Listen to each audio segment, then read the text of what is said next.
Gold, trusted gold buyers. మీరు తాకట్టు పెట్టిన బంగారాన్ని విడిపించి ఈ రోజు ఉన్న మార్కెట్ ధరకు కొనబడను.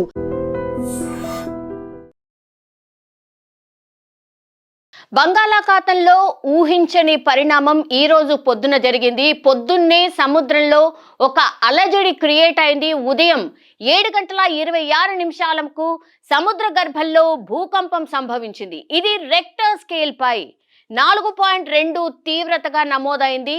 అయితే 35 కిలోమీటర్ల లోతులో సంభవించినటువంటి ఈ భూకంపంతో ప్రస్తుతం అయితే ఎలాంటి ముప్పు లేదు అండ్ ఆస్తి గాని ప్రాణ నష్టం జరగలేదు. కానీ తీవ్రత పెరిగితే ఇబ్బందులు ఎదురయ్యే అవకాశం ఉందని స్పష్టంగా మనకైతే అర్థమవుతోంది. గత నవంబర్ 21న హిందూ మహాసముద్రంలోనూ ఇలాంటి భూకంపమే సంభవించింది. అప్పట్లో ఆ భూకంప తీవ్రత 4.3గా నమోదైంది. అప్పట్లో డెప్త్ కేవలం 10 కిలోమీటర్లుగా ఉంది. కానీ ఉత్తరాది రాష్ట్రాల్లో భూకంపం అటు సోమవారం సాయంత్రం హర్యానాలోని కొన్ని ప్రాంతాల్లో సంభవించింది. అండ్ కొన్ని ప్రాంతాల్లో అయితే రెక్టర్ స్కేల్ పై ఇది 3.2గా నమోదైంది. రాత్రి 9:22 ప్రాంతంలో సోనీపట్ ప్రాంతంలో కూడా 5 కిలోమీటర్ల లోతులో ఈ కేంద్రాన్ని అయితే గుర్తించడం జరిగింది. సో నేపాల్లోనూ ఆదివారం స్వల్ప భూకంపం కూడా ఏర్పడింది. సుదూర్ పశ్చిమ ప్రావిన్స్లోని బజాంగ్ జిల్లాలో కూడా భూమి కంపించింది. అది రెక్టర్ స్కేల్ పై 4.4గా తీవ్రత నమోదైంది. ఇక దక్షిణాసియాలోని ఇటీవల వరుస భూకంపాలు, దక్షిణాసియాలోని గత కొంతకాలంగా వరుసగా భూకంపాలు సంభవిస్తూనే ఉన్నాయి. తాజాగా అయితే తజకిస్తాన్లో 75 కిలోమీటర్ల లోతులో 3 తీవ్రతతోని భూకంపం సంభవించింది. ఈ భూకంపంపై నేషనల్ సెంటర్ ఫర్ సెస్మాలజీ కీలక ప్రకటన జారీ చేసింది. అదేంటి అంటే ఇదే ప్రాంతంలో నవంబర్ 26న 90 కిలోమీటర్ల లోతులో 4.2 తీవ్రతతోని భూకంపం సంభవించింది. డిసెంబర్ 1న మరో 2 భూకంపాలు నమోదయ్యాయి. సో సోమవారం తెల్లవారుజామున టిబెట్లోనూ భూకంపం సంభవించింది. 50 కిలోమీటర్ల లోతులో 3.3 తీవ్రతతోని ఈ భూకంపాలైతే వచ్చినట్టుగా ప్రకటించిన సిచ్యువేషన్. ప్రపంచంలో పలు దేశాలను అల్లాడించినటువంటి ఈ భూకంపాలు త్వరలోనే భారత్పై విరుచుకుపడే ప్రమాదం ఉంది అన్నట్టుగా హెచ్చరికలు జారీ అవుతున్నాయి. దేశంలో ఏకంగా మన దేశంలో ఏకంగా 61% ప్రాంతం సాధారణం నుంచి ప్రమాదకర భూకంప రిస్క్ పరిధిలోకి చేరడమే ఇందుకు కారణంగా చెప్తున్నారు. కేంద్ర ప్రభుత్వానికి చెందినటువంటి బ్యూరో ఆఫ్ ఇండియా స్టాండర్డ్స్ కొత్తగా సవరించినటువంటి ఈ భూకంప డిజైన్ కోడ్ ఈ ప్రమాదకర విషయాన్ని వెల్లడిస్తోంది. అంతేకాదు పొంచి ఉన్నటువంటి భూకంప ప్రమాద తీవ్రతను కూడా తెలియజెప్పే ప్రయత్నం కూడా జరుగుతోంది. అత్యంత ఎక్కువ రిస్క్ జోన్ కేటగిరీని కూడా ఇందులో చేర్చింది. మొత్తంగా అయితే హిమాలయ ప్రాంతాలన్నిటినీ కూడా జోన్ 6గా పేర్కొన్న ఈ కేటగిరీలోకే చేర్చడం మరింత ఆందోళన కలిగిస్తోంది. ఇప్పుడు ఏం మారింది అండ్ హిమాలయాలు గతంలో 4-5 జోన్ల పరిధిలో ఉండేవి. ఆ ప్రాంతం అంతా కూడా నిజానికి ఒకే టెక్టానిక్ పలకపై ఉన్నటువంటి భూకంప రిస్క్ తీవ్రతతో తేడా ఆధారంగా అప్పట్లో అలా విభజన చేశారు. ఇప్పుడు కేవలం 5 విభజనలు మొన్నటి వరకు ఉండేవి, ఇప్పుడు 6 విభజనలుగా చేశారు. ఈ క్రమంలోనే భూలోతుల్లోని పొడవాటి ప్రాంతాల్లో ఈ భూకంపం ముప్పు ఉన్నట్టుగా చెప్తూ ఉన్నారు. అండ్ ముఖ్యంగా మధ్య హిమాలయ ప్రాంతాల్లో అత్యధిక భూకంప రిస్క్ ఉన్నటువంటి పలు భాగాలు ఈ తప్పిదం వల్ల సాధారణ రిస్క్గా పరిగణ పొందు వచ్చాయి.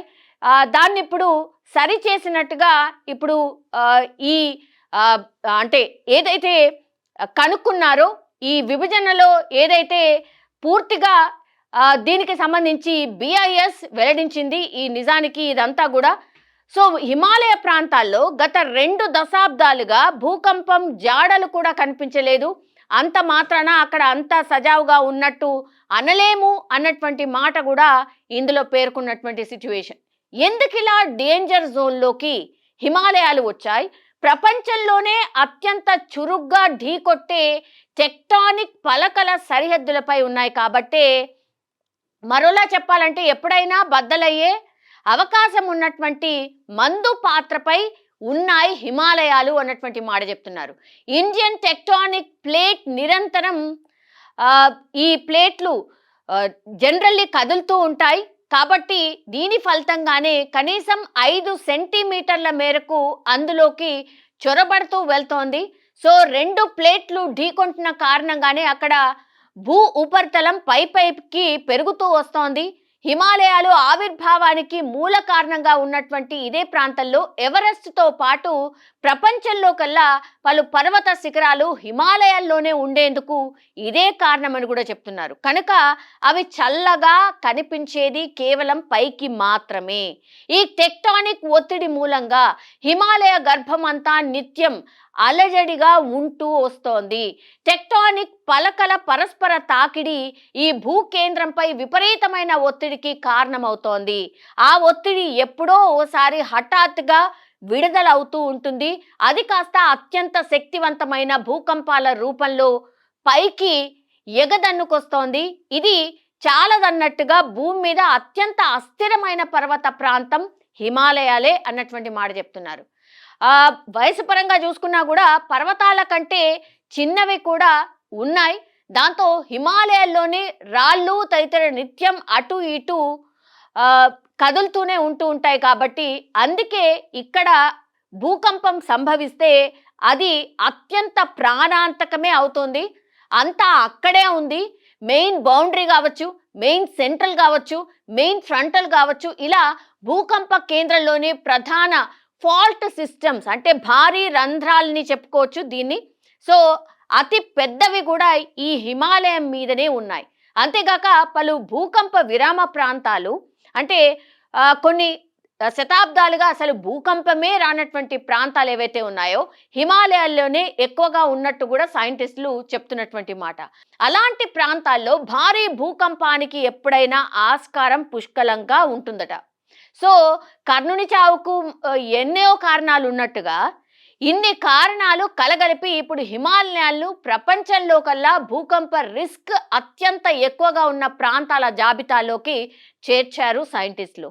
హిమాలయాల్లోని డెహ్రాడూన్ కావచ్చు, మొహన్తో పాటుగా మొత్తం ఉత్తరాఖండ్ అంతా కూడా తాజాగా భూకంప డేంజర్ జోన్లోకి వెళ్ళిపోయాయి. అక్కడ జనాభా నానాటికి ఊహకు అతీతంగా పెరిగిపోతుండడం కూడా ఇందుకు ప్రధాన కారణంగా కూడా చెప్తూ ఉన్నారు. సో రిస్క్ ప్రాంతంలో ఇప్పుడు భారత్ హిమాలయాల్లో ఎక్కువగా ఒకవేళ భూకంపం అతి భూకంపం జోన్గా దీన్ని తేల్చారు. కాబట్టి ఒకవేళ భూకంపం అక్కడ సంభవిస్తే మాత్రం ప్రాణాల నష్టం చాలా పెద్ద ఎత్తున ఉండే అవకాశం ఉంది అని సైంటిస్టులు అయితే తేల్చారు. ఇది ఇప్పుడు ఎప్పుడైతే సైంటిస్టులు దీన్ని పూర్తిగా కనుగొని ఈ రిపోర్ట్ని బయటికి తెచ్చారో అప్పటి నుంచి కూడా భయం చాలా ఎక్కువగా కనిపిస్తోంది. భారత్ ఏంటి ఇంత రిస్క్ జోన్లో ఉందా, భూకంపాలకు నిలయంగా మారిపోయిందా ఏంటి అనేది కూడా పెద్ద ఎత్తున చర్చ అయితే నడుస్తోంది.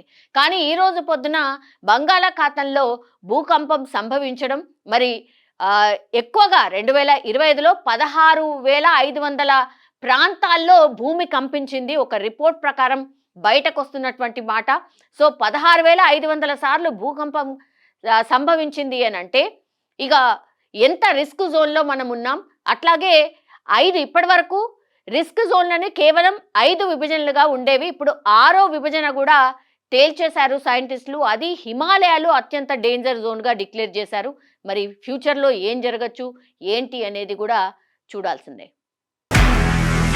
నిజంగా ప్రస్తుతం ఉన్నటువంటి సమాజం దేనికి ప్రయారిటీ ఇస్తుంది? ఆర్థిక సంబంధాల చుట్టూ మాత్రమే తిరుగుతుంది. మళ్ళీ ఎన్నికలంగానే చాలా విరక్తి కలుగుతున్నాం. మంచి అనిపిస్తుంది కదా, లేడీస్ కూడా ఛాలెంజింగ్ జాబ్స్ చేసినప్పుడు చాలా బాగుంటది. ట్రాఫిక్ అసిస్టెంట్స్ గా నియమించిన ట్రాన్స్జెండర్స్ అందరితో సాల్యూట్ చేయించుకుంటున్నారు. ఫుడ్ డెలివరీ ఇవ్వటానికి వెళ్ళినటువంటి డెలివరీ బాయ్ అనిల్ పై కళ్ళ ముందు